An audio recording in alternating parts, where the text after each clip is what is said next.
Jeeva today பார்வையாளர்களுக்கு வணக்கம். இன்றைய நேர்காணலில் தேசிய தௌஹீத் கூட்டமைப்பினுடைய ஒருங்கிணைப்பாளரும் தலைவரும் ஆகிய பிஜே அவர்கள் ஹபீபி அப்படிங்கிற ஒரு திரைப்படம் இயக்குனர் மீரா கதிரவன் அவர்கள் எடுத்திருக்கிறாங்க. இந்த படம் குறித்து பேசும்போது பொதுவா ஒரு முஸ்லீமை ஹீரோவை வச்சே படம் தமிழ் சினிமால வந்தது கிடையாது.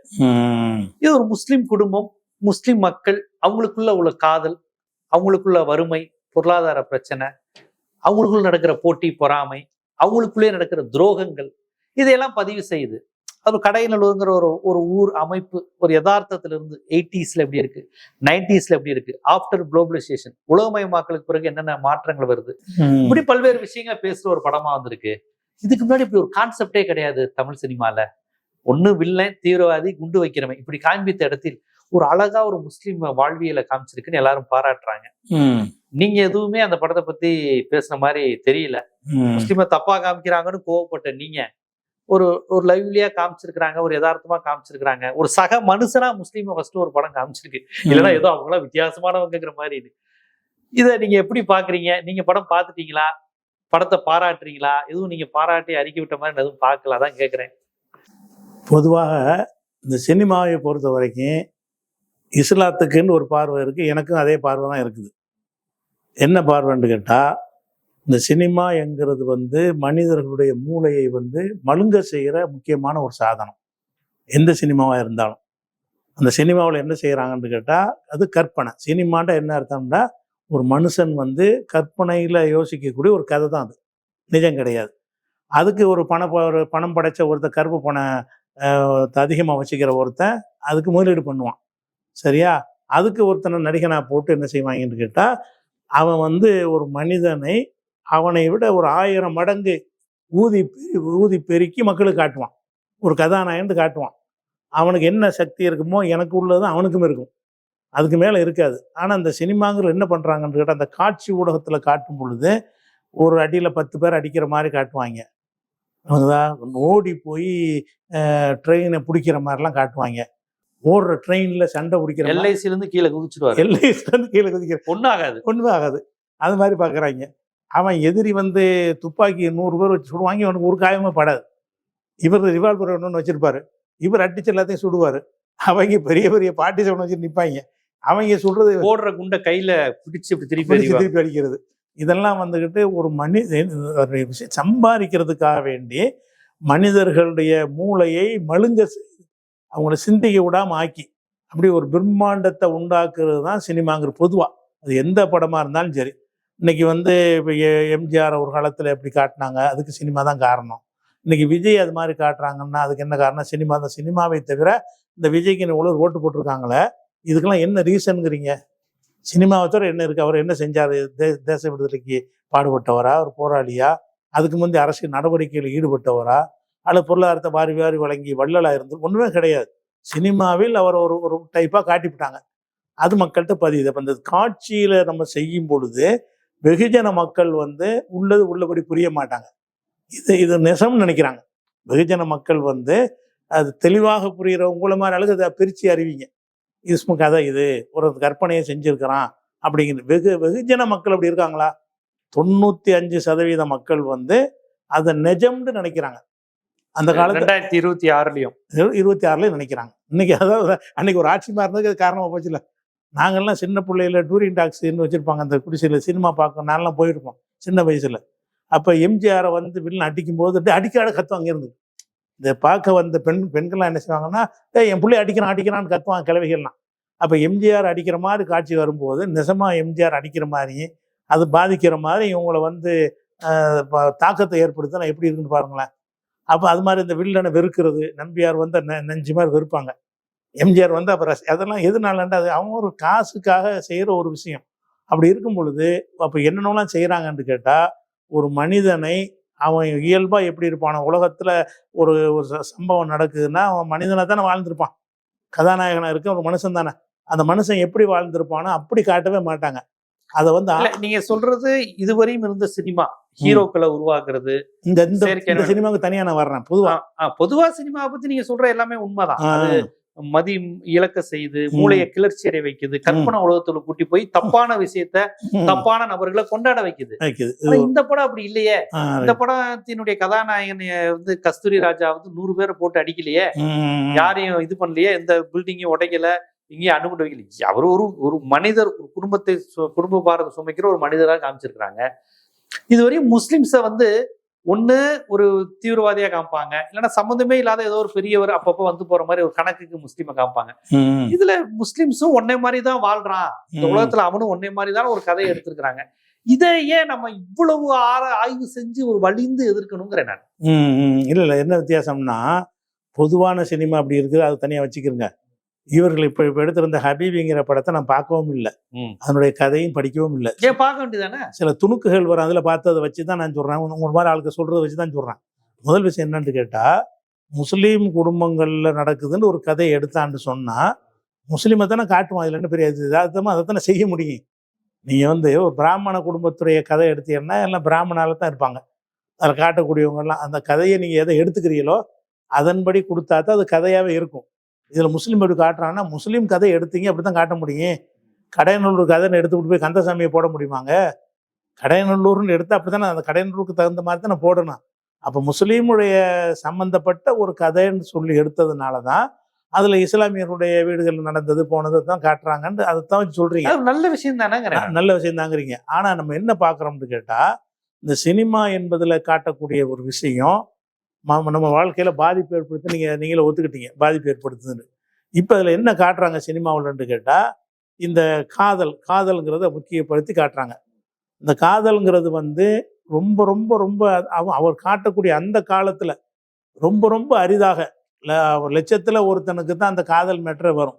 அந்த காலத்துல இவர் எந்த காலத்துல தறியெல்லாம் கடைக்குள்ள இருந்துச்சோ 90 தானே காமிக்கிறாங்க, 92 94 அப்பதானே அதுக்கு பிறகு மாற்றங்கள்லாம் ஏற்படுது நவீன காலத்துல.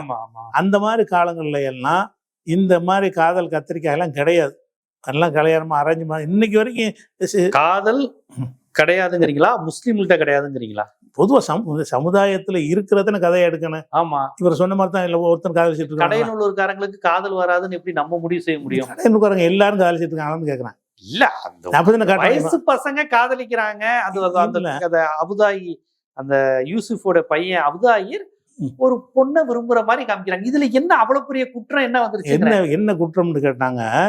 நம்ம ஒரு பெண்ணை விரும்பணும்னு சொன்னா இஸ்லாத்துல அடிப்படை என்னன்னு கேட்டா, விரும்புறோம்னு சொல்லி அவங்கள பாக்குறது, அதை மனைவி இல்லாத ஒரு நிலையில அவங்களை போட்டு ரசிக்கிறது, அது மாதிரியான உறவு கொள்வது இஸ்லாத்து தடுக்கப்பட்டிருக்கு. நீ பார்த்து விரும்பிட்டியா, கல்யாணம் பண்ணு. உடனே போய் அப்பன்ட்ட போய் உங்க மகளை நான் விரும்புறேன், எனக்கு திருமணம் செஞ்சு வைங்கன்னு கேட்டு திருமணம் பண்ணிக்கிட்டு தான் தொடரணுமே தவிர, திருமணம் இல்லாத முறையில ஒரு ஆணும் பெண்ணும், ஆணா இருந்தாலும் சரி பெண்ணா இருந்தாலும் சரி, அந்த உறவுகள் தொடரக்கூடாது என்பது இஸ்லாமிய ஒரு கோட்பாடு. அது இஸ்லாத்துடைய ஒரு சட்டம். அதுதான் எங்களுக்கு கொள்கை. என்னன்னு கேட்டா, ஒரு ஆண் ஒரு பெண்ணை விரும்பலாம், பேசலாம், பேசி சரி உன்னை நான் விரும்புறேன், நாளைக்கு தகப்பனார்ட்ட வந்து நான் வந்து பொண்ணு கேட்குறேன், அல்லது நீ என்னை உங்க வீட்டில் சொல்லி என்னை கல்யாணம் பண்ணிக்கிறீங்கன்னு சொல்லி இந்த பெண்ணு ஆம்பளைகிட்ட கேட்கறதோ ஒரு ஆண் பெண்ணிட்ட கேட்கறதுங்கிறத பிரச்சனை கிடையாது. அது இஸ்லாத்துல உள்ளது. ஆனா இது என்னன்னு கேட்டா, இந்த காதல்ங்கிற அந்த கல்யாணங்கிற ஒரு மட்டத்துக்கு வராம கள்ளத்தனமாக ஒரு உறவுகள் தொடர்பு வைக்கிறாங்க இல்லையா, கள்ளத்தனமாக பேசுவது, வருவது, சரி செய்வது, பார்க்கறது, அந்த மாதிரியான சில சந்திப்புகளை காட்டிடுறாங்க, சிலதை காட்ட மாட்டாங்க. அதான் சில காட்ட இயலாது. தனிமையில சந்திச்சா என்ன நடக்கும்? அதெல்லாம் இல்லாம இருக்குமா? ஒரு ஆணும் பெண்ணும் தனிமையில போய் சந்திக்கிறதெல்லாம் காட்டுவாங்களே தவிர, அதை தாண்டி காட்டினா அந்த படத்துடைய இதுக்கு வீழ்ந்துடும். அதுக்காக அதை காட்ட மாட்டாங்க. இப்ப நீங்க காதலிக்கிறவங்க அவங்க கல்யாணம் பண்ணிக்க மாட்டாங்களா? கல்யாணம் பண்ணுவதற்கான முதற்படி தானே காதல். அதுலயும் பாத்தீங்கன்னா அந்த பையன் வந்து அந்த படத்துல ஒன்னும் பெரிய இந்து முஸ்லிம் காதலோ மதம் மாறியோ அது மாதிரி ஒரே ஒரு மதமா இருந்தாலும் இஸ்லாத்துல ஒழுங்குற மதமா ஒரு மதமா இருந்தாலும் ஒரு முஸ்லிமான ஆணு முஸ்லிமான பெண்ணா இருந்தாலும் அதுக்கு இஸ்லாத்துல ஒரு ஒழுங்கு இருக்குல்ல. இஸ்லாம்ங்கிறது என்ன வழியை காட்டுதுன்னு கேட்டா, நீங்க முறைப்படி திருமணத்தின் மூலமாக மட்டும்தான் ஒரு ஆணும் பெண்ணும் வந்து கண்டினியூ பேசவே கூடாதா? நம்ம சாதாரண விஷயங்கள் பேசுங்க, வியாபார சம்பந்தமா பேசுங்க. பெண்கள்கிட்ட ஒரு வியாபாரம் பண்ற பெண்ணா இருந்தாங்க, வியாபாரத்தை பத்தி பேசுங்க. இந்த மேட்டரை பத்தி பேசிட்டு இருக்க கூடாதுல்ல. அதாவது சரி, இதை பேசி அதுக்கப்புறம் கல்யாணம் பண்ணிக்க போறாங்க. அதையே நம்ம அதை வந்து ஏன் நம்ம தொடக்க நிலையிலேயே நீங்க அது இருக்கக்கூடாது, அது அவ்வளவு பெரிய குற்றம்னு ஏன் சொல்லணும்? அது என்னது குற்றம்ங்கிறோம்னு கேட்டா, அந்த மாதிரியான தொடர்புகள் வந்து பெண்கள் ஏமாற்றப்படுவதில் கொண்டே விடும். அதை சினிமாவில் காட்ட மாட்டான். யதார்த்தமா என்ன செய்வான்னா பழகுவான், தனியாக வந்துரு. இன்னைக்கு உள்ள இந்த பாலியலுக்கு சம்பவம்லாம் வர்றது எல்லாம் எப்படி சம்பவமாக இருக்குது? ஒரு 50 பேரை ஒருத்தன் வந்து படம் எடுத்து வச்சிருக்காங்க. இந்த 50 பொம்பளைகளும் யாரு? காதல்னு போன ஆளுக்கு தானே. பொள்ளாச்சி சம்பவம்லாம் என்னது? அப்போ இந்த மாதிரி ஒரு பெண்களை வந்து தொடர்பு கொண்டுட்டான். இந்த மாதிரியான ஒரு அநீதியான சம்பவங்களை முன்வச்சுட்டு ஒரு ஆணும் பெண்ணும் காதலிக்கிறதே தப்பு, காதலிச்சாலே கண்ணிய குறைவுன்னு எப்படி நம்ம சொல்ல முடியும்? இது இல்ல காதலிக்க, இது ஒரு எக்ஸ்ட்ரீமா நடக்குது. அது கல்யாணம் பண்ணவனும் பண்றான், அரேஞ்ச் மேரேஜ் பண்ணவனும் தப்பு பண்றான், ஆம்பளையும் தப்பு பண்றாங்க, பொம்பளையும் தப்பு, எல்லா மதத்திலையும் நடக்குது, எல்லா நாட்டிலையும் நடக்குது. இதை வச்சுக்கிட்டு ஒரு ஆணும் பெண்ணும் காதலிக்கிறாங்களா, அப்ப இது தப்பு, தண்டனைக்குரியவர்கள், நீ உடனே அவங்க வீட்டுல போய் பேசினா உடனே எப்படி வீட்டுல போய் பேச முடியாது? அந்த பையன் விரும்புறான், அந்த பொண்ணுக்கு ஆசை இருக்கு, அவங்க 2 பேரும் கண்ணிய குறைவா எதுவும் பண்ணல, இருந்தாலும் இதை கூட காட்சிப்படுத்த கூடாது அப்படின்னா ரொம்ப வந்து காட்சிப்படுத்த கூடாது. எதுக்கு நம்ம சொல்றோம்னு கேட்டா, நீங்க சொல்ற மாதிரி அந்த சமுதாயத்துல எல்லாரும் அப்படி செஞ்சுக்கிட்டு இருந்தா காட்சிப்படுத்தலாம். மொத்தத்துல அவர் காட்டின ஒண்ணு காட்டுறாருல, இப்படி ஒருத்தன் தான் இருந்திருப்பான். ஒட்டு மொத்த சமுதாயத்திலேயே அந்த காலத்துல ஒரே ஒருத்தர் அப்படி இருந்திருப்பான். நீ வந்து வெளிநாட்டு அவலத்தை காட்டுறதுக்கு வந்து இந்த காதல் கதையை திணிக்கிற தேவையில்லாம அப்படி சமுதாய காதல் இயல்பானது இல்லைங்கிறீங்களா, செயற்கையானதுங்கிறீங்களா? காதல்கிற மனநோய் தாங்க. காதல்னால மனநோய் தானே அது. இஸ்லாத்தை பொறுத்தவரையும் ஆணும் பெண்ணும் கண்டிப்பா இன்பமா இருக்கணுங்கிறதையும் குழந்தை பெற்றுக்கணுங்கிறதையும் எல்லா நபிகளும் திருமணம் பண்ணிருக்கணுங்கிறதையும் வலியுறுத்துகிற ஒரு மதம். ஆமா, கண்டிப்பா கண்டிப்பா கண்டிப்பா. அப்படி இருக்கிறப்ப அதற்கு அடிப்படையாக இருக்கக்கூடிய காதல், காமம்ங்கிறது அடுத்த ஸ்டேஜ். ஒரு அடிப்படை ஒரு ஆணுக்கு பெண்ணை பிடிக்கணும் அப்படிங்கிறது இயற்கை, பெண்ணுக்கு ஆணை பிடிக்கணுங்கிறது ஒரு இயற்கை. இதை வந்து நீங்க வந்து ஒரு தப்பு மாதிரி நம்ம சொல்லவே முடியாது. அதுவும் அந்த வயதில் வருவதுங்கிறது ரொம்ப இயற்கையான விஷயம். இதை வந்து நீ ஏன் தனியா போன, ஏன் பேச, அதாவது வேற ஏதாவது அந்த பொண்ணை ஏமாத்திரான் பண்றாங்கிறதுலாம் செகண்டரி. அது வந்து தண்டனைக்குரியதுதான். அது எந்த இதுல ஜாதி மதமே வராது. எல்லா குடும்பத்து ஆணும் பெண் தப்பு செய்யக்கூடாது, ஆண் தப்பு செய்யக்கூடாது நினைப்பாங்க. ஆனா இப்ப நீங்க இவ்வளவு இறுக்கமா எப்படி ஒரு முஸ்லிம் குடும்பத்துல இயல்பா காமிக்கிறாங்க? அந்த பையனுக்கு பருவத்துல பக்கத்து தெருவுல இருந்து பார்த்து அந்த பொண்ணு மீது ஒரு ஈர்ப்பு வருது, அந்த பொண்ணுக்குமே பார்த்துக்கிட்டா இருக்கான்னு பிடிக்குது, அவ்வளவுதான். அவங்க 2 பேரும் தப்பு செய்யற மாதிரி ஒரு காட்சி கூட படத்துல காமிக்கல. இல்ல, இதையே தப்புன்னு ஏன் சொல்றீங்க? அது நீங்க வந்து அவ்வளவுதான் காட்ட முடியுங்க. இது வந்து என்ன வாசல தர, அந்த படத்துல அவங்க சந்தித்து பேசுற மாதிரி கூட காட்சிகள் இல்ல. காட்டல, அதான் காட்ட முடியும். காட்டல, அவங்க காட்டலன்னா இப்படி வந்து ஒரு பெண்ணை வந்து அடிக்கடி பார்க்க முயற்சி பண்றதுன்னு ஒருத்தன் இறங்குறான்னு சொன்னா அடுத்த ஸ்டெப் நிறைய இருக்குது. அதை அவங்க காட்ட மாட்டாங்க. காட்டினா எல்லாம் சாயம் வெளுத்து போயிடும். அடுத்து என்ன செய்வான் இவன்? குற்றாலத்துக்கு போயிட்டு வருவா, அனுப்பப்படுவான், வெளியிருப்போம், வர தனியாக வந்துருமா, வீட்டில் வாப்பா அம்மாலாம் இல்லை வரவான்னு கேட்பான். இப்படியெல்லாம் போய் அடுத்து வந்து பாதி பெண்களுக்கு தான் வரும். உன்னோட ஒன்று நடந்துருமா இல்லையா? கல்யாணம் பண்ண வேண்டிய இல்லை. காதல் அப்படிங்கிற விஷயத்த அல்லாஹ் அனுமதிக்கலையா? இஸ்லாத்துல எப்படி சொல்லப்பட்டிருக்குன்னா, எல்லாத்துக்கும் காதல் மட்டும் இல்லைங்க, இஸ்லாத்துலேயும் சரி, சைக்காலஜிக்கலாக மனதத்துவ ரீதியாகவும் சரி, என்ன அடிப்படைன்னு கேட்டால், ஒரு விஷயத்தை வந்து நீங்கள் விரும்புகிறீங்க, விரும்புனது கிடைக்கல என்று சொன்னால் அதோடு விட்டுறணும், வேற ஒன்றுக்கு போயிடணும். நீங்கள் வந்து பிரியாணி சாப்பிட போகிறீங்க, பிரியாணி இல்லைன்னா நான் பட்னியாக கிடப்பேன்னு சொல்லக்கூடாது. பிரியாணி இல்லாட்டி இருக்கிறத கொடுப்பான்னு சாப்பிடணும். ஒரு நாளைக்கு இப்படி இருந்தோம், தினசரி இருக்க முடியாதுல்ல. கருப்பு சட்டை வாங்கணும்னு போறிய, கருப்பு சட்டை பஜாரில் இல்லை, இருக்கிற சட்டையை கொடுன்னு வாங்கிட்டு வந்து சட்டையை கட்டிட்டு போயிட்டு இருக்க முடியாது. அப்போ இவங்க இந்த காதல்னு என்ன செய்கிறாங்கன்னா, இவன் தான் எனக்கு, இவ தான் எனக்குங்கிற மாதிரி மண்டையில் ஏற்றுறாங்க. அது இல்லாட்டி எனக்கு வாழ்க்கை இல்லை, பிடிக்குதான்னு கேட்கணும், பிடிச்சா வாழை, இல்லாட்டி வேற ஒருத்தி போய் 2 பேரும் சந்தோஷமா இருக்கிறதுக்கு தானே. ஆமா, அந்த ஒரு விஷயத்துல எக்ஸ்ட்ரீம்ல கொண்டு போய். நான் என்ன கேட்கிறேன், ஒரு பெண்ணுக்கும் ஆணுக்கும் ஆப்போசிட் செக்ஸை விரும்பணுங்கிற அந்த ஹார்மோனு சயின்ஸ் விடுங்க, அல்லாஹ் தானே அந்த உணர்வை ஏற்படுத்துறான். சயின்ஸ் படி ஒரு ஆணுக்கும் பெண்ணுக்கும் அந்த உணர்வு ஹார்மோன் தூண்டி விடும், அந்த வயசு டீனேஜ்னு சயின்ஸ் படி சொல்றாங்க. மற்றவர்களும் இது இயல்புன்னு சொல்றாங்க. இஸ்லாத்துலயும் அல்லாஹ் தானே நமக்கு அந்த உணர்வை தூண்டி விடுறான். ஆண் பெண்ணை நேசிக்கணும், பெண் ஆணை நேசிக்கணும், உறவு கொள்ளணும், குழந்தை பெற்றுக்கணும், அடுத்தடுத்த சந்ததியை கடத்தணுங்கிறது ஆபிரகாம் காலத்துல இருந்து சொல்லிட்டு வர விஷயம். இப்ப இன்னைக்கு காலத்துல ஒரு பொண்ணும் பையனும் பேசுறதையும் பார்த்து எவ்வளவு தப்பான விஷயத்த நீங்க காமிச்சிட்டீங்கன்னு போட்டு அந்த படத்தை இவ்வளவு விமர்சிக்கிறதுங்கிறது ரொம்ப இறுக்கவாதமா இருக்கேது, ரொம்ப தூய்மைவாதமா இருக்கேது. அல்லாதான் இதை ஏற்படுத்தி இருக்காங்கிறது ஒரு விஷயம். ஆமா, அப்ப அந்த பெண்ணுக்கு அந்த உணர்வை அல்லாஹ் ஏற்படுத்தாம இருக்கலாம்ல, அந்த பையனுக்கு அல்லாஹ் அந்த உணர்வை தடுக்கலாமா? இஸ்லாம் என்ன எங்களுக்கு சொல்லி தருது, அதை ஏற்படுத்தி இருக்கிறான். நபிகள் நாயகம் என்ன சொல்றாங்கன்னு கேட்டா, எந்த ஒரு இடத்துல ஒரு ஆணும் பெண்ணும் தனித்திருக்கிறார்களோ மூன்றாவதாக ஷைத்தான் கூட இருப்பான்.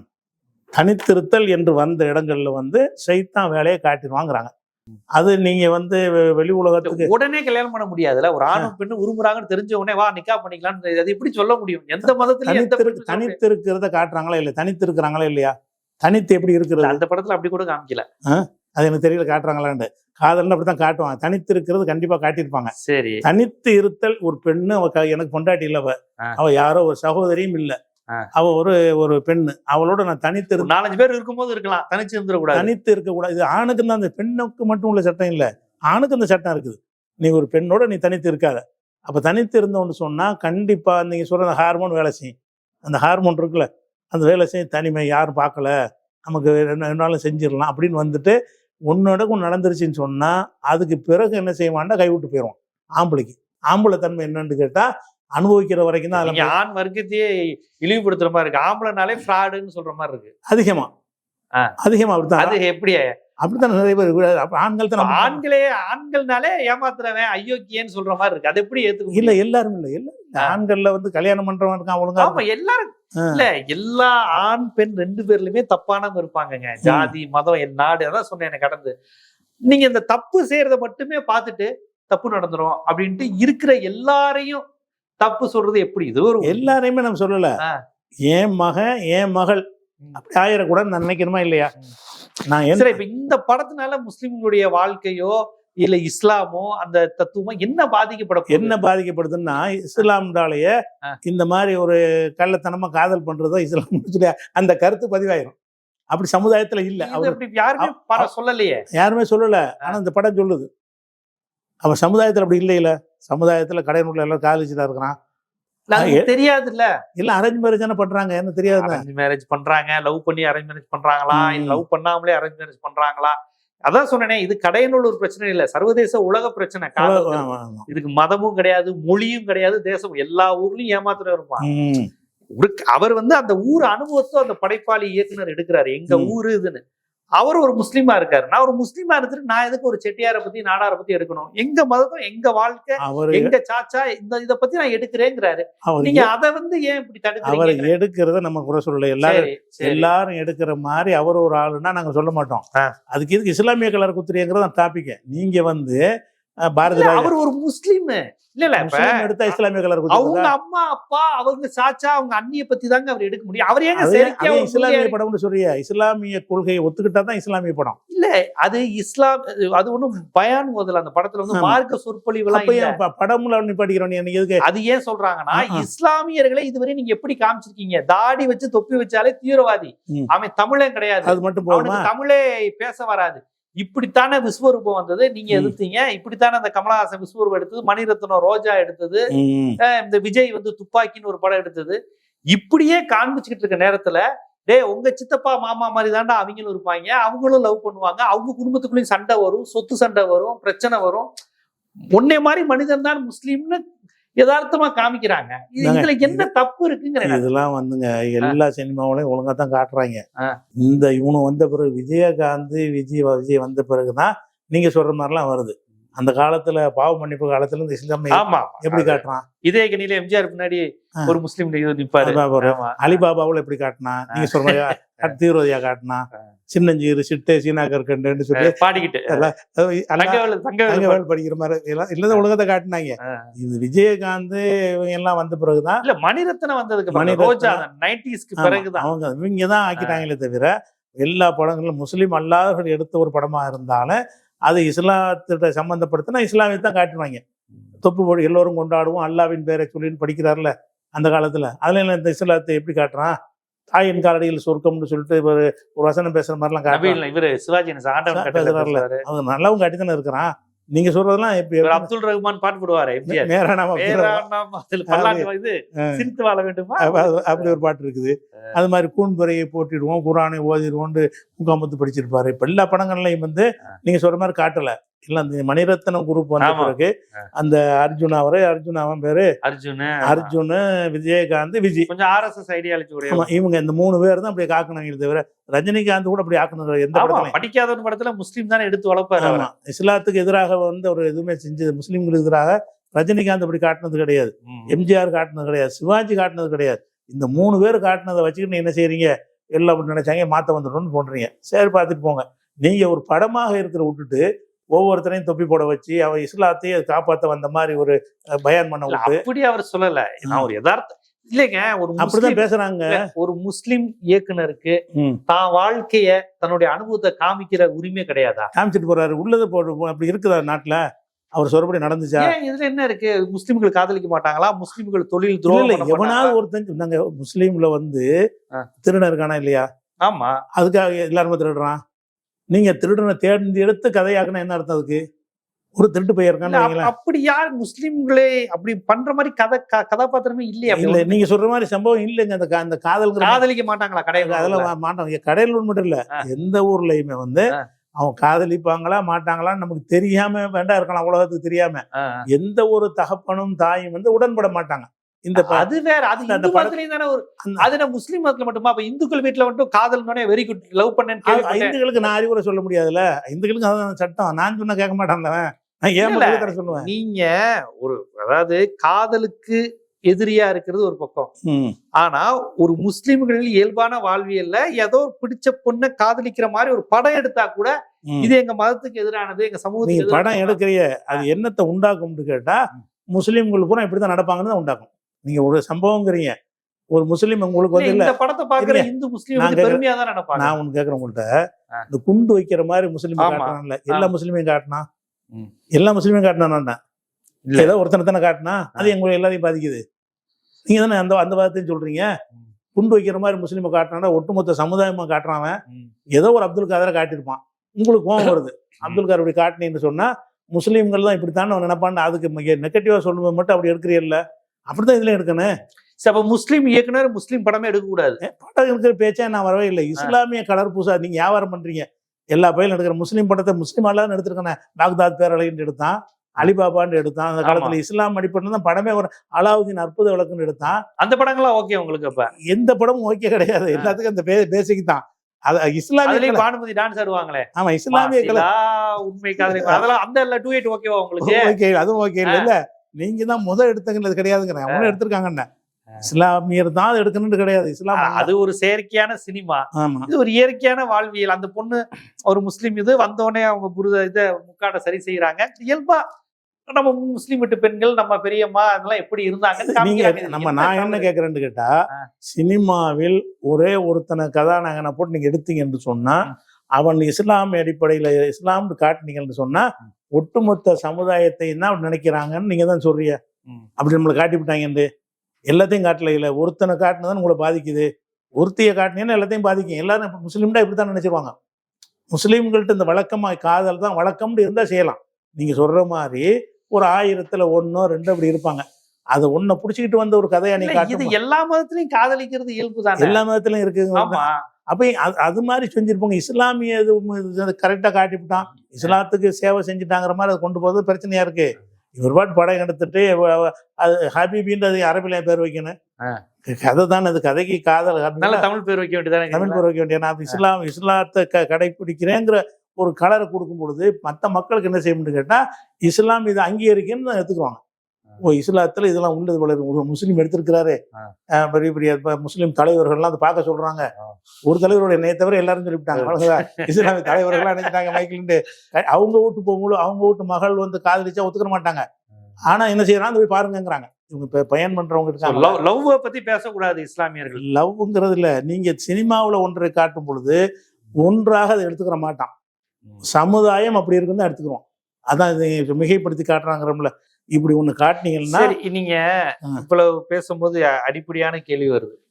இந்துவா ஒருத்தனால மதம் மாற முடியாது, ஆனா கிறிஸ்டினா முஸ்லிமா ஒருத்தனால மதம் மாற முடியும். இப்ப மத மாற்றத்தின் மூலமாக பலர் இஸ்லாமத்துக்கும் கிறிஸ்தவத்துக்கும் வந்திருக்காங்க இல்லையா? அது பெரும்பாலும் காதல்ல நடக்குது.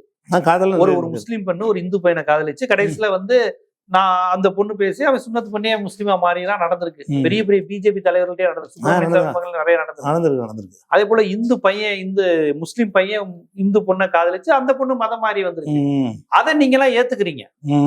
ஒரு இந்து பொண்ணோ ஒரு இந்து பையனோ இஸ்லாத்துக்கு வரும்போது ஏத்துக்கிறீங்க. அதை கொண்டு வர்றது காதல் தான். அந்த மதம் கடந்த அந்த காதல் அன்பு தான் இஸ்லாத்தை நோக்கி அவங்கள வர வச்சிருக்கு. அப்ப காதல் வந்து உங்க மார்க்கத்துக்கு ஏற்புடையதா இருக்கு. ஒரே மதத்தை சேர்ந்த ஒரு ஆணும் பெண்ணும் ஒரு ஒரு தூய்மையான அன்புல ஒரு கண்ணியமா தங்கள் உணர்வுகளை பரிமாறிக்கிட்டா இது ஹராம், தடை செய்யப்பட்டது, இது இஸ்லாம் ஏத்துக்கலங்கிறீங்க. இது எவ்வளவு பெரிய முரண்பாடு இல்லை. அதாவதுங்க, ஒரு விஷயம் வந்து நடந்ததுக்கு பிறகு ஒரு தீர்வு காண வேண்டிய அவசியம் ஏற்படுது. ஒருத்தன் வந்து ஒரு பொண்ணை கூட்டிட்டு ஓடியாடுறான். என்னை வந்து முஸ்லீமே வச்சுக்கிறோமே, நீங்க சொல்றது மத மாற்றமே வேண்டியதில்லை. ஒரு முஸ்லீமான பையன் ஒரு முஸ்லீமான பொண்ணை கூட்டிட்டு அவங்க தாய் தகவலுக்கு தெரியாம கூட்டிட்டு வெளியே வந்துட்டான். எங்க ஜமாத்துக்கு வருவான். நாங்க என்ன செய்வோம்னு கேட்டா, இது வந்தாச்சு, இனிமே இந்த பொண்ணுக்கு இனிமேல் வாழ்க்கை அமையாது, அது எப்படியாவது கல்யாணம் பண்ணி வச்சுருவோமேன்னு சொல்லி பெற்றோருக்கு தெரிவித்து அவங்கள வர வச்சு அவங்க முன்னால் அறிவுரை சொல்லி, நீங்கள் ஒழுங்காக கண்ட்ரோலாக வச்சுருக்கணும், விட்டுட்டீங்க, ஓடி வர அளவுக்கு ஆயிடுச்சு, இதுக்கு பிறகு மறுத்தா சரியில்லை, நீங்கள் பேசாமல் ஒத்துக்கிறங்க, நீங்கள் மறுத்தாலும் போலீஸ் ஸ்டேஷனில் போய் அவங்க கல்யாணம் பண்ணிக்கிடுவாங்க, போலீஸ் பாதுகாப்பு கொடுப்பான், சட்டப்படி ஒன்றும் செய்ய முடியாதுன்னு சொல்லி நாங்களே கூட அதை செஞ்சு தான் வைக்கிறோம். அது வேற, அதை தூண்டுறது வேற. ஒன்று நடந்து விட்டால் ஒரு தீர்வு காணணும். கூட்டிகிட்டு வந்துட்டு என்ன செய்யறதுக்கு ஏதாவது செய்யணுமா இல்லையா? கூட்டிட்டு வான்னு சொல்லி ஊக்குவிக்கிறது இல்லை. நான் அதை கேட்கல. அதே மாதிரி மதம் மாறுனா இஸ்லாம் ஏத்துக்குதுன்னா காதலை இஸ்லாம் ஏத்துக்குதுன்னு தானே அர்த்தம். ஒருத்தன் இஸ்லாத்துக்கு வருவதற்கே அந்த காதல், அது வரையும் உருவ வழிபாட்டை நம்பிக்கிட்டு இருந்தாங்க. மதம் மாற்றது வரேங்கிறப்ப காதல் மூலமா இஸ்லாத்துக்கு வரும்போது இஸ்லாத்துக்கே ஒரு ஒரு இஸ்லாத்துக்கு இஸ்லாம் கிறிஸ்தவம் ரெண்டுமே வந்து பரப்புவதற்கான மதம் தான். இஸ்லாம் கிறிஸ்தவருடைய கடமையை இஸ்லாத்தை பரப்பணும். இந்து மதத்தை பொறுத்தவரை இந்து மதத்துக்குள்ள யாரும் வர முடியாது. இந்து மதத்தை விட்டு போகாதீங்கன்னு தான் அவங்க சொல்றாங்க. எங்க மதத்தை தாய் மதம் திரும்புங்க கர்வாப்சின்னு சொன்னாலுமே அது இதாகல. அதனாலதான் மதத்தை அவங்க மதம் மாத்துறான், முஸ்லீம் மாத்துறான், அவன் விமர்சனம் பண்ணிட்டே இருக்கிறான். உங்க ரெண்டு மதமுமே பரப்புது நோக்கமே இயேசு அழைக்கிறார். இஸ்லாம் இனிய மார்க்கம், ஒரு மதத்தை பிரச்சாரம் செய்யறதுக்கான வாய்ப்பு உங்க ரெண்டு பேருக்குமே இருக்கு. அப்ப காதலே அதுக்கு அற்புதமான வாய்ப்பாச்சே. ஒரு இந்துவை காதலிக்கிறது, ஒரு கிறிஸ்தவரை காதலிக்கிறதே உங்க மதத்து வர்றதுக்கான வாய்ப்பா இருக்கு. அது இயல்பாவே அமைஞ்சுக்கிட்டும் இருக்கு. அப்படி இருக்கும்போது நீங்க வந்து அதை எப்படி நீங்க ஹராம்னு தடை செய்யப்படுதுன்னு சொல்லலாம்? நாங்க என்ன செய்யறோம்னு கேட்டா, ஒரு முஸ்லீம் ஒரு இந்து பண்ண கூட்டிட்டு வர்றான். சரி, விட்டு ஒடியாந்துட்டான். அவன் ஒடியாந்து என்ன செய்வான்னு கேட்டா, ஏதாவது ஒரு அமைப்புல போய் நம்ம சப்போர்ட் கேட்டா தான் கல்யாணம் பண்ண முடியும், ஓடிட்டு தெருவில் நிற்க முடியாதுல்ல அப்படின்னு சொல்லி எங்க மாதிரி எங்களே தேடி நிறைய வர்றான். ஒவ்வொரு ஜமாத்துக்கும் போவான். இந்த மாதிரி நான் அந்த பெண்ணு என்னை விரும்புது, நாங்கள் வந்துட்டோம், எங்களுக்கு கல்யாணம் பண்ணி வைங்கன்னு சொல்லுவாங்க. அப்போ நாங்கள் என்ன செய்வோம்னு கேட்டால், அந்த இந்துவாக இருந்தால் கூட நீ வந்து அவங்க பெற்றோருக்கு நாங்கள் தெரிவிப்போம், உங்கள் மக வந்து ஒரு முஸ்லீம் பையனோட இங்கே வந்து கல்யாணம் பண்ணணும்னு நிற்கிது, நீங்கள் வந்து பேசி உங்கள் அறிவுரை சொல்லி கூட்டிகிட்டு போங்க அப்படின்னு சொல்லி அவங்கள வர சொல்லுவோம். அவங்க வருவாங்க. வந்து என்ன செய்வோம்னு கேட்டால், அந்த மாதிரி சொல்லி வந்து அவங்க வந்துட்டாங்க, நீங்கள் உங்களுக்கு அறிவுரை சொல்லி கூப்பிட்டு போனால் போங்க, மறுத்துட்டாங்கன்னு சொன்னால் உங்களால் தடுக்க இயலாது, சட்டம் அவங்களுக்கு சப்போர்ட்டாக நிற்கும் அப்படின்னு சொல்லி கல்யாணம் பண்ணி வைக்கிறோம்ல, இது நாங்களே செஞ்சு வைக்கிறோம். அதே நேரத்தில் வந்து ஒவ்வொரு முஸ்லீமையும் கூப்பிட்டு நீ போய் இந்து பண்ண கடத்திட்டு வந்துரு அப்படி சொல்லவே நாங்கள் செய்யலை. அது மாதிரி செய்வது தப்பு. அது வந்து நடந்ததுக்கு தீர்வு செஞ்சீங்கன்னா பிஜேபி சொல்றாங்க மாதிரி இவங்க எல்லாம் ஆள் பிடிக்கிறாங்க, ஒரு படம் எடுத்தாங்களே கேரளா ஸ்டோரின்னு, அது மாதிரி அந்த மாதிரி செய்றீங்க. நான் சொல்லல, ஒரு இஸ்லாமிய ஆணுக்கோ இந்து பெண்ணுக்கோ இயல்பா மலர்கின்ற காதல்ங்கிறது இஸ்லாம் அலோ பண்ணுதுன்னு சொல்றேன் நான். இல்ல நடந்ததுக்கு தீர்வு தான் பண்றாங்க. நடந்ததுக்கு அப்ப நீங்க அக்செப்ட் பண்ணிக்கல. இல்ல மதம் மாதிரி காதலிக்கிறத நீ அக்செப்ட் பண்ணல. இல்ல மதம் மாதிரி பண்ணலாம். எப்படி பண்ணலாம்னு கேட்டா, ஓடி வர்றதுக்கு முன்னாடி அதையே எங்கள்கிட்ட சொல்லி பொண்ணை கல்யாணம் பண்றேன், இஸ்லாத்துக்கு வந்துடுறேன் அப்படின்னு சொல்லி கேட்டு, பணம் பார்க்காம வசதி பார்க்காம ஒரு முஸ்லீம்களும் இந்து குடும்பமும் ஏத்துக்குவாங்க. நாங்க எப்படி ஏத்துக்குவாங்க? நல்லா ஏத்துக்குவாங்க. ஏழை முஸ்லீம் பையனை ஏத்துக்குவீங்களா? முதல்ல அதான் என்னன்னு பாப்பாங்கன்னா, எப்படின்னா பெண்களை பெற்றவர்கள் வந்து இது வந்து நம்ம ஒத்துக்கலன்னு சொன்னா அந்த பெண்ணுக்கு இன்னொரு வாழ்க்கை கிடைக்காது. அந்த நிலைக்கு அவங்க விரும்ப மாட்டாங்க அவங்க. ஆனா ஏற்பட்டுருச்சு இல்லை, இப்ப ஒருத்தனோட ஒரு பொண்ணு ஓடி போச்சுன்னு சொன்னா அந்த பொண்ணுக்கு மர வாழ்க்கை கிடைக்குமா? வீட்டில் வச்சுக்கிட்டு இவனை வேணான்னு விரட்டி விட்டோம்னு சொன்னா இன்னொருத்தன் கல்யாணம் பண்ண வரும்போது என்ன செய்வாங்கன்னா பலரும் அதெல்லாம் சரிதான். அரேஞ்ச் மேரேஜ்லாம்ல அப்படி வச்சு வாழ்ந்துறானுங்களா? அரேஞ்ச் மேரேஜ்ல எத்தனை தலாக் நடக்குது, எத்தனை சொந்த அத்தை பொண்ணு மாமா பொண்ணை கல்யாணம் பண்ணிட்டு வெட்டிட்டு சாகுறாங்க. அப்ப மட்டும் அது சரியா? பின்னாடி நடக்கிறது வேறங்க, தெரிஞ்சுக்கிட்டு நடக்கிறது வேற. நல்லபடியா நடந்து கல்யாணம் பண்றோம், பின்னாடி என்னமோ நடக்கலாம், என்ன வேணாலும் நடக்கலாம். இப்ப என்னன்னு கேட்டா நடந்து கண்ணு முன்னாடி நடக்குது. இப்ப இதை ஒத்துக்குருவாங்களான்னா பெற்றோர்கள் வந்து ஒத்துக்குருவாங்க. எப்போ ஒத்துக்குருவாங்க? பெண்ணுடைய வாழ்க்கை வீணா போயிருங்கிறனால சரி கல்யாணம் பண்ணி முஸ்லீமை வந்துடுறானே, உனக்கு கல்யாணம் பண்ணி தர்றேன், அவனுடைய வசதி வாய்ப்பெல்லாம் பார்க்க மாட்டாங்க. ஏன்னு கேட்டால் அந்த பெண்ணுடைய செக்யூரிட்டிக்கு எது நல்லதுன்னா சிந்திப்பாங்க. எந்த பெற்றோராக இருந்தாலும் இதை நம்ம மறுத்தோம்னு சொன்னால் நம்மளை மீறி போய் கல்யாணம் பண்ணுவாங்க. அல்லது நம்ம வீட்டில் கட்டி போட்டு வச்சோம்னு சொன்னால் வேற ஒருத்தன் கல்யாணம் பண்ண முடியாது. அப்போ வந்து அந்த பெண்ணுடைய பெற்றோர்களை பொறுத்த வரைக்கும் ஒரு பார்வை இருக்கும். அது நிர்பந்தத்துக்கு எடுக்கிற ஒரு முடிவை சாதாரணமாக நீங்கள் ஆகக்கூடாது. நிர்பந்தமாக எங்கள் வீட்டிலே உங்கள் வீட்டிலே ஒரு பெண்ணு ஒருத்தனை விரும்பிட்டேன்னு வந்து சொல்லும் பொழுது அவன் தகுதியில் அவனை இருந்தாலும் நான் கல்யாணம் பண்ணி கொடுத்துருவோம். ஏன்னு கேட்டா நடந்து போச்சு. அதை நடக்கிறதுக்கான ஒரு நல்லது நடத்துங்க, எல்லாரும் பண்ணுங்கன்னு சொல்லக்கூடாது. ரெண்டுக்கு வித்தியாசம் தான். இந்த சினிமாக்கள் என்ன சொல்லுதுன்னு கேட்டா, இந்த மாதிரி நீங்க பண்ணுங்கன்னு சொல்லுது, அப்படி சொல்லாது. அதான் அந்த கருத்தை தான் விதைக்கும். ஓ, முஸ்லீம்கள்லாம் இப்படி தான் பண்ணுவாங்க போல இருக்கு, இப்படி பண்ணலாம் போல இருக்குது அப்படின்னு இருப்பாங்க. அந்த பெண் விஷயத்தை பெற்றவங்க மத்தியில அது பெரிய பாதிப்பை ஏற்படுத்திடும். இப்படி ஒரு பழக்கம் ஆனா சமுதாயத்துல. இனிமே முஸ்லிம்களை பற்றி காண்பிப்பது, இந்த மாதிரி பேசுவது முஸ்லிம்களை மீண்டும் மீண்டும் தனிமைப்படுத்துற மாதிரியே இருக்கே மைய நீரோட்டத்துல இருந்து. இவங்க வேற மாதிரிப்பா, இவங்க என்ன சொன்னாலும் ஏதாவது குறை சொல்லுவாங்க, இவங்க பழக்க வழக்கம் வேற அப்படின்னு திருப்பி திருப்பி ஒரு தமிழ் சமூகத்தில இருந்து அல்லது இந்திய நீரோட்டத்திலிருந்து ஏதோ நீங்களே உங்களை தனிமைப்படுத்திக்கிறீங்க தூய்மைவாதம் பேசி. இல்ல அறிவார்ந்த முறையில் அதுக்கு விளக்கம் சொன்னா அது நீங்க சொல்லி வராது. இப்போ நாங்க ஒரு இறைவன் சொல்றோம், அது தனிமைப்படுத்துறது இல்லையா? பல தெய்வத்தை வணங்குறவன்ட்ட போய் இதெல்லாம் தெய்வம் இல்லை, ஒரு இறைவன் வணங்க நாங்க சொல்றோம். அப்ப தனிமைப்படுத்துறதுக்காக வேண்டி ஒரு இறைவனை விட்டுறணுமா? நாங்க ஒரு இறைவனை சொல்றோம்லங்க. எப்படி சொல்றோம்? லா இலாஹ இல்லல்லாங்கிறோம். அல்லாஹ்வை தவிர எதுவும் கடவுள் இல்லைங்கிறோம். அப்ப நீங்க வணங்குற இந்த கல்லு கடவுள் இல்லை, இந்த சூரியன் கடவுள் இல்லை. கொள்கைக்காக நம்ம எதையும் எதிர்த்து நிற்பது, உண்மைக்காக நிற்பது என்பது தனிமைப்படுத்துறங்க வருதா இல்லையா? தனிமை தானே இங்க சொல்றீங்க காரணம். நாங்க தனியா தான் நிற்கிறோம். நாங்க எப்போ ஒரு இறைவன் சொல்றோமோ அப்போ தனியா ஆயிட்டோம். நாங்க தனியா நாங்க என்ன தனிமையோட நான் எதை பார்க்குறோம்னு கேட்டா, கொஞ்சம் சரியான நம்ம இருக்கணும். தப்பா வேணா நினைச்சிட்டு போறாங்க. நம்ம தவறான ஒரு நிலைப்பாட்டை நம்ம எடுத்துடக்கூடாது. நம்மளை விட மேலானதை கடவுளா ஏத்துக்கிறணும். நம்மளால் உருவாக்கணும், நம்ம கடவுளை ஏத்துக்கிற கூடாதுங்கிறதுனால ஒரு கொள்கைக்கு நாங்க எடுக்கிறோம். இப்போ கொள்கைக்காக நாங்க எடுக்கும் பொழுதெல்லாம் தனிமைப்படுத்த தான் படுவோம். இப்போ நீங்க திராவிட பாரம்பரியத்தில் வந்த ஆளுக்க, அவங்களுடைய கொள்கை தனிமைப்படுத்துமா இல்லையா? அவங்க பொது புத்திக்கு எதிராக தானே இருக்கிறாங்க. நீங்க எதிராக தானே இருக்கிறீங்க. நீங்க தனிமைப்படுத்த நீங்க உங்களே தனியா தானே பாக்குறான்.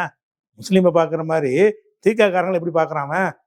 நீங்கள் எங்களோட தனியாக இருக்கிறீங்க, உங்களோட தனியாக காட்டிக்கிறீங்க, தனிக்கு கருப்பு சட்டை தான் போடுறீங்க, ஒரு விஷயத்துல எங்களை மாதிரி நெத்தியில் பொட்டு வைக்க மாட்டேங்கிறீங்க, டிஃப்ரெண்டாக இருக்கீங்கிற அந்த விமர்சனம் உங்களுக்கும் இருக்க.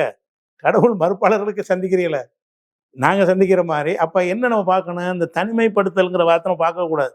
நம்ம சரியாக இருக்கிற மாதிரி தான் பார்க்கணும். நம்ம சரியாக இருக்கிறோம் என்று சொன்னால் அதனால தனிமைப்படுத்தினா படுத்திட்டு போகிறாங்க.